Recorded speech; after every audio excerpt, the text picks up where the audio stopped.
கணபதி, இந்த ஸ்மார்ட் சிட்டிகள் பற்றிய இந்த இரண்டாவது பட்டியலில் வேற எந்தெந்த நகரங்கள் இருக்கின்றன? எந்த அடிப்படையில் இவை தேர்வு செய்யப்பட்டிருக்கின்றன? ஏற்கனவே ஒரு பட்டியல் தயார் செய்யப்பட்டு அந்த பட்டியலிலிருந்து மேற்கொண்டு ஒரு போட்டி வைத்து அதன் மூலமாக இந்த 4 நகரங்கள் தேர்ந்தெடுக்கப்பட்டிருக்கின்றன. நாடு முழுவதும் மொத்தம் 27 நகரங்கள் தேர்ந்தெடுக்கப்பட்டிருக்கின்றன. அவற்றில் இந்த 4 தமிழகத்தை சேர்ந்தவை. இந்த 4 நகரங்களிலும் உட்கட்டமைப்பை மேம்படுத்துவதற்கு மத்திய அரசு உதவி செய்யும். மாநில அரசின் பங்கு என்ன, இதை தவிர மத்திய அரசு எந்தெந்த வகைகளிலே உதவி செய்ய முடியும் என்பதையெல்லாம் வெங்கையா நாயுடு விளக்கி கொண்டிருக்கிறார். ஆகவே இந்த 4 நகரங்களுக்கும் ஒரு முக்கியமான வாய்ப்பு தற்போது கிடைத்திருக்கிறது. உட்கட்டமைப்பை மேம்படுத்தி மக்களுக்கு திறமையான சேவைகளை வழங்குவதற்கான ஒரு முக்கிய வாய்ப்பாக இது கருதப்படுகிறது. இந்த ஸ்மார்ட் சிட்டி என்கிற திட்டம் பற்றி விரிவாக சொல்லுங்கள் கணபதி. பாரதிய ஜனதா கட்சி அரசு நரேந்திர மோடி தலைமையிலே ஆட்சிக்கு வந்த பிறகுதான் இந்த திட்டம் கொண்டு வரப்பட்டது.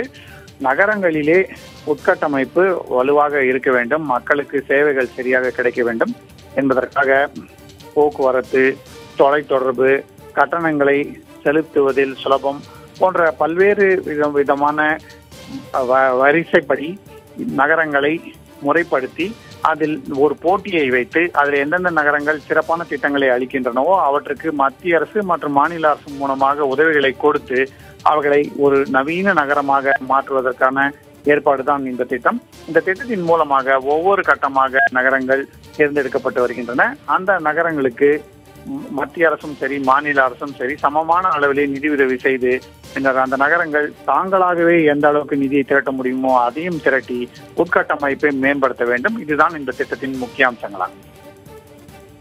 இதற்கு முன்பாக எந்தெந்த நகரங்கள் இதில் அறிவிக்கப்பட்டிருந்தன? தற்போது தேர்வு செய்யப்பட்டிருக்கின்ற இந்த வேலூர், மதுரை, தஞ்சை, சேலம் ஆகிய தமிழக நகரங்கள் தவிர வேறு எந்தெந்த நகரங்கள் இதில் இருக்கின்றன? அது பற்றி எல்லாம் சொல்லுங்கள். தமிழகத்தை பொறுத்தவரை அனைத்து மாநகரங்களுமே முதல் கட்டமாக தேர்ந்தெடுக்கப்பட்டிருந்தன. அதே போலவே நாட்டின் பல்வேறு மாநிலங்களை சேர்ந்த முக்கிய நகரங்கள் தேர்ந்தெடுக்கப்பட்டிருந்தன. குறிப்பாக தென் மாநிலங்களிலே, அதாவது கர்நாடகா, தமிழ்நாடு போன்ற மாநிலங்களிலே அதிக அளவுக்கு நகரங்கள் தேர்ந்தெடுக்கப்பட்டிருந்தன. இதை தவிர மகாராஷ்டிரா, பஞ்சாப் போன்ற மாநிலங்களிலிருந்தும் பல்வேறு நகரங்கள் தேர்ந்தெடுக்கப்பட்டிருந்தன. இந்த நகரங்களிலே எந்த மாநிலத்துக்கு முதலிடம் அல்லது எந்த பிராந்தியத்துக்கு முதலிடம் அது போன்ற விவரங்களை எல்லாம் பார்க்காமல் எந்தெந்த மாநிலங்களின் திட்டங்கள் சிறப்பாக இருக்கின்றன, எந்தெந்த வகையிலே அவர்கள் உட்கட்டமைப்பை மேம்படுத்தவும் இதை தவிர மக்களுக்கு சிறப்பான சேவைகளை அளிப்பதற்கும் நடவடிக்கை எடுக்கிறார்களோ அதன் அடிப்படையிலே மட்டும்தான் இந்த நகரங்கள் தேர்ந்தெடுக்கப்பட வேண்டும் என மத்திய அமைச்சர் வெங்கையா நாயுடு ஆரம்பத்திற்கு கட்டத்திலிருந்தே வலியுறுத்தியிருந்தார்.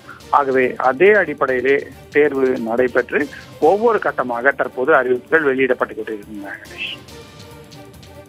தற்போது திருப்பதி, மங்களூரு, அமிர்தசரஸ் ஆகிய நகரங்களும் கூட இந்த பட்டியலில் இருப்பதாக சொல்லப்பட்டிருக்கிறது.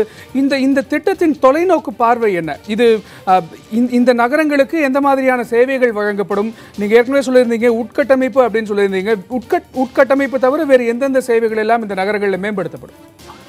முக்கியமாக போக்குவரத்து துறை, மின்சார வசதி, துப்புரவு வசதி, குடிதண்ணீர் வசதி, வடிகால் வசதி போன்றவை மிகவும் நகரங்களுக்கு மிகவும் அத்தியாவசியமானதாக கருதப்படுகின்றன. அதாவது மக்களுக்கு தூய்மையான காற்று தேவை, சுவாசிப்பதற்கு தூய்மையான காற்று இருந்தால்தான் நோய்கள் இல்லாமல் இருக்க முடியும். அதே போலவே குடிப்பதற்கு சுத்தமான தண்ணீர் வேண்டும். இந்த இரண்டும் சுலபமாக கிடைக்க வேண்டும். காற்று மாசுபடக்கூடாது, தண்ணீர் மாசுபடக்கூடாது. ஆகவே போக்குவரத்து போன்ற துறைகள் நவீனமான முறையிலே இயக்கப்பட வேண்டும். அதிகமாக சுற்றுச்சூழல் பாதிக்கப்படக்கூடாது. ஆகவே போக்குவரத்து நவீனமாக இருக்க வேண்டும். மெட்ரோ ரயில் போன்ற சேவைகள் இருக்க வேண்டும். இதை தவிர தொலைத்தொடர்பு வசதிகள் நல்ல முறையிலே இயங்க வேண்டும். அதிலே எந்த விதமான குறைபாடும் இருக்கக்கூடாது. இதை தவிர மக்களுக்கு இணையதளம் மூலமாகவே சேவைகளை வழங்க வேண்டும். அவர்கள் சேவைகளை பெறுவதற்காக நீண்ட தூரம் செல்வதற்கோ அல்லது நீண்ட கியூவிலே காத்து கிடப்பதற்கோ கட்டாயம் இருக்கக்கூடாது என்பதெல்லாம் இந்த திட்டத்திலே முக்கியமாக சொல்லப்பட்டிருக்கிறது. ஆகவே மக்களுக்கு என்ன வசதிகள் எவ்வளவு விரைவாக எவ்வளவு நல்ல முறையிலே கொடுக்கப்படும் என்பதுதான் மிகவும் முக்கியமான விஷயமாக கருதப்படுகிறது.